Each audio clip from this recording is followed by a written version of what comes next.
Hello everyone, ICT trainer या YouTube चॅनलमध्ये तुम्हा सर्वांचं स्वागत आहे.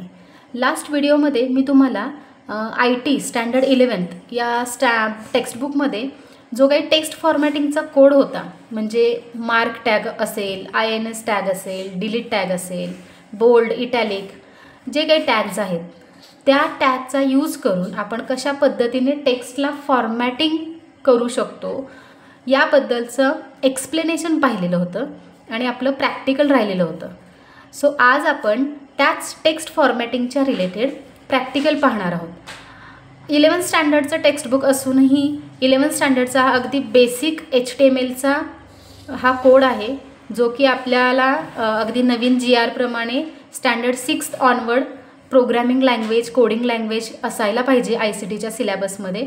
तर आपल्या 6th स्टँडर्ड ऑनवर्डसुद्धा HTML हा सिलॅबस आहे आणि सेम अशाच पद्धतीने त्यांना HTMLचं एक्सप्लेनेशन दिलेलं आहे टेक्स्टबुकमध्ये.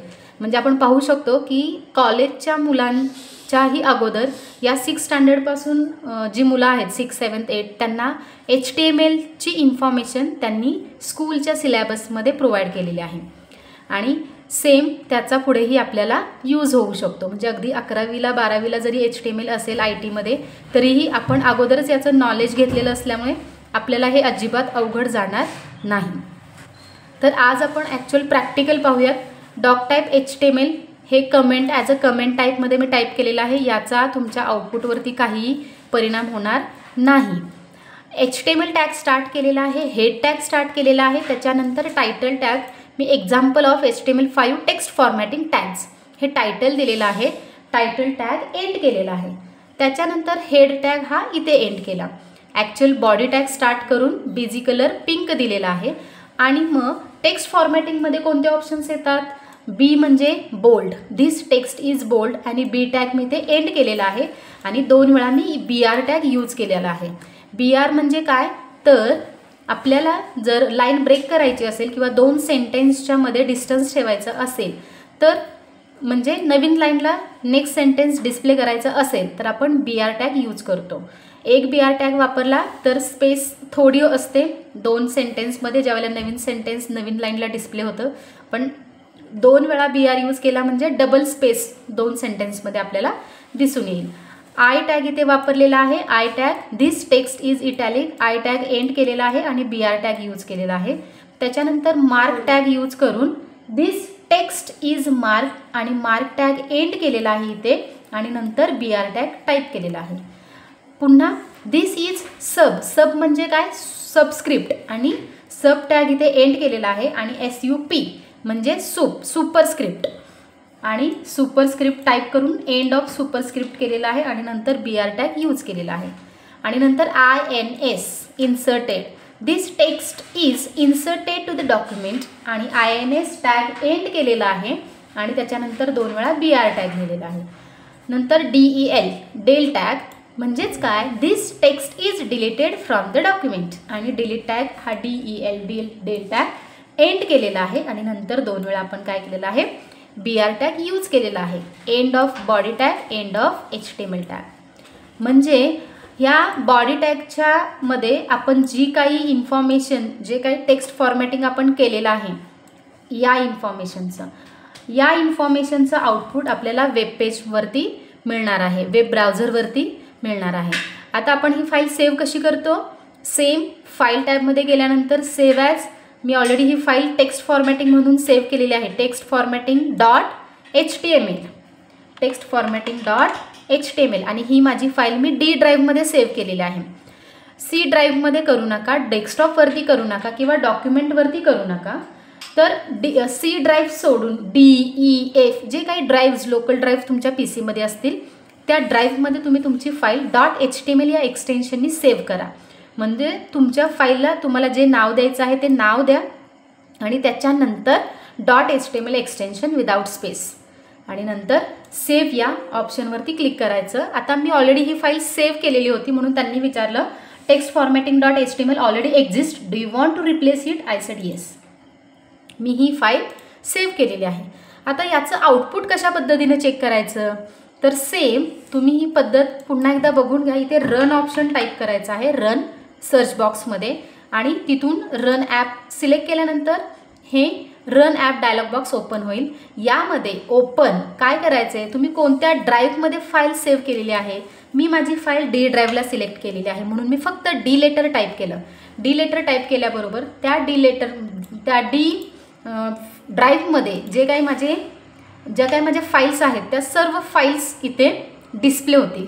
आता यामध्ये माझी फाईल कोणती आहे, आता इथे समोर तर या लिस्टमध्ये माझ्या फाईलचं नाव दिसत नाही आहे, पण घाबरून जाऊ नका. इथं हा स्क्रॉलर तुम्हाला दिसतोय आणि इथं हा जरा स्क्रॉलर एम्प्टी आहे. याचा अर्थ की तुम्ही हा स्क्रॉल डाऊन करायचा आहे खाली, म्हणजे अजून काही फाईल्स आहेत ते तुम्हाला दिसतील. आता इथे सगळ्यात शेवटी इथे माझी textformatting.html ही फाईल आहे.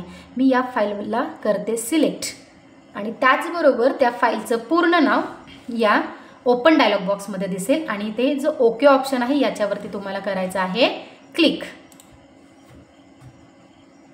येस, हे तुम्ही पाहू शकता की आपल्याला काय मिळालेलं आहे output. This text is bold, म्हणजे हे बोल्डमध्ये डिस्प्ले झालेलं आहे. त्याच्यानंतर इटॅलिकमध्ये सेकंड सेंटेन्स डिस्प्ले झालेला आहे. मी मार्क टॅग यूज केलेला होता म्हणून दिस टेक्स्ट इज मार्क्ड याला येल्लो कलर अप्लाय झालेला आहे. दिस इज सुपरस्क्रिप्ट, म्हणजे टेक्स्ट लेवलच्या खालच्या लेवलला सबस्क्रिप्ट असतो आणि नॉर्मल टेक्स्ट लेवलच्या हायर लेवलला वरच्या लेवलला थोडासा हा असतो सुपरस्क्रिप्ट. तुमच्या लक्षात येईल, म्हणजे हा सबस्क्रिप्ट इथे आहे आणि सुपरस्क्रिप्ट जरा वरती आहे. नंतर this text is inserted to the document याला अंडरलाईन डिस्प्ले झालेले आहे आणि this text is deleted from the document, म्हणजे हे टेक्स्ट तर आपल्याला दिसत आहे पण त्याच्यावरती एक लाईनसुद्धा दिसतीये, म्हणजेच काय हे टेक्स्ट आपण डिलीट केलेलं आहे. तर अशा पद्धतीने तुम्हाला काय होईल, टेक्स्ट फॉर्मॅटिंगचं आउटपुट मिळेल. तुम्ही हा जो सेम कोड मी तुम्हाला दाखवलेला आहे तो सेम कोड तुम्ही नोटपॅडमध्ये टाईप करा आणि जे काही टेक्स्ट फॉर्मॅटिंग्ज मी यूज केलेलं आहे त्या टेक्स्ट फॉर्मॅटिंग तुम्ही यूज करा. बरं, BR टॅग यूज केलेला आहे तर तो इथे दिसत आहे, ठीक आहे. आणि तुम्हाला इथे अजूनही स्पेस द्यायची असेल तर फक्त तुम्हाला काय करावं लागेल, हे जे BR आहेत ते तुम्ही डबल अजून वाढवू शकता. म्हणजे मी कॉपी करून इथेच फक्त पेस्ट करते BR, म्हणजे मी 4 टाइम्स BR यूज केलेले आहेत. मी काय केलेलं आहे 4 टाइम्स BR यूज केलेलं आहे आणि त्याचंच आउटपुट आता आपण पाहूयात की ॲक्च्युअल 4 टाइम्स BR टाईप केल्यानंतर आउटपुट म्हणजे ॲक्च्युअल डिस्टन्स कशा पद्धतीने वाढणार आहे ते आपल्या लक्षात येईल. मी Ctrl+S ने सेव्ह करते आणि ब्राउझरला क्लिक करून फक्त रिफ्रेश करते. येस, तुमच्या लक्षात आलं असेल, या प्रत्येक लाईनमधील जे स्पेसिंग आहे, जे डिस्टन्स आहे ते वाढलेलं आहे कारण मी नंबर ऑफ BRची संख्या वाढवलेली आहे. या BRमध्ये मी काय अगोदर फक्त 2 वेळा BR टाईप केलेले होते, त्याच्यानंतर मी त्यांची संख्या वाढवली, म्हणजे 4 वेळा BR टाईप केल्यामुळे आपल्याला काय झालेलं आहे, त्या 2 सेंटेन्समधलं जे डिस्टन्स आहे ते वाढलेलं दिसत आहे. म्हणजे तुमच्या कन्व्हिनियन्सप्रमाणे तुम्हाला जसं त्याचं डिझायनिंग हवे त्याप्रमाणे तुम्ही त्यांची BRची संख्या वाढवू शकता किंवा कमी करू शकता. आता मी 4 टाइम्स होतं त्याऐवजी मी आता 1 टाइम केलेला आहे आणि आता पुन्हा एकदा आपण पाहूयात की आउटपुट कशा पद्धतीने मिळते. म्हणजे तुमच्या लक्षात येईल की आपण ज्याप्रमाणे BRची संख्या वाढवतो किंवा कमी करतो त्याचप्रमाणे त्या BRमधील म्हणजे त्या 2 सेंटेन्समधील डिस्टन्स काय होतं, चेंज होतं. आता हे आपण पाहूयात. मी रिफ्रेश करते.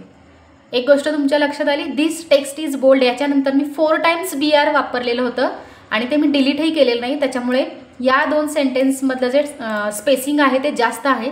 पण त्याच्या खाली दिस टेक्स्ट इज इटॅलिक, मार्क किंवा सुपरस्क्रिप्ट, सबस्क्रिप्ट आणि इन्सर्टेड आणि डिलीटेड टेक्स्ट या टेक्स्टमधील जे डिस्टन्स आहे ते अजिबातही वाढलेलं नाही आहे. ते रेग्युलर टेक्स्ट डिस्प्ले झालेलं आहे कारण मी फक्त एकदाच BR टॅग यूज केलेला होता इथे, म्हणून. आलं लक्षात? सेम कोड तुम्ही तुमच्या घरच्या PCमध्ये किंवा लॅपटॉपमध्ये नोटपॅड ओपन करून तुम्ही हा सेम कोड टाईप करा. तुम्हाला ज्या नावाने सेव्ह करायचं आहे त्या नावाने सेव्ह करा. .html एक्सटेन्शन देणं खूप महत्त्वाचं आहे आणि त्याच्यानंतर ही फाईल रन ॲपनी तुम्ही ती रन करा, म्हणजे तुम्हाला सेम या पद्धतीचं आउटपुट मिळून जाईल. ओके, हा व्हिडिओ कसा वाटला हे अवश्य कळवा. व्हिडिओला लाईक करा, कमेंट करा, व्हिडिओ शेअर करा. खूप स्टुडंट्सपर्यंत हा व्हिडिओ पोहोचला पाहिजे, जेणेकरून त्यांना कोडिंग लँग्वेज, HTML लँग्वेज अगदी सोप्या पद्धतीने समजून घेता येईल. आणि तुम्ही जर या ICT ट्रेनर या यूट्यूब चॅनेलवरती जर नवीन असाल तर या ICT ट्रेनर या यूट्यूब चॅनेलला सबस्क्राईब करायला विसरू नका. थँक्यू.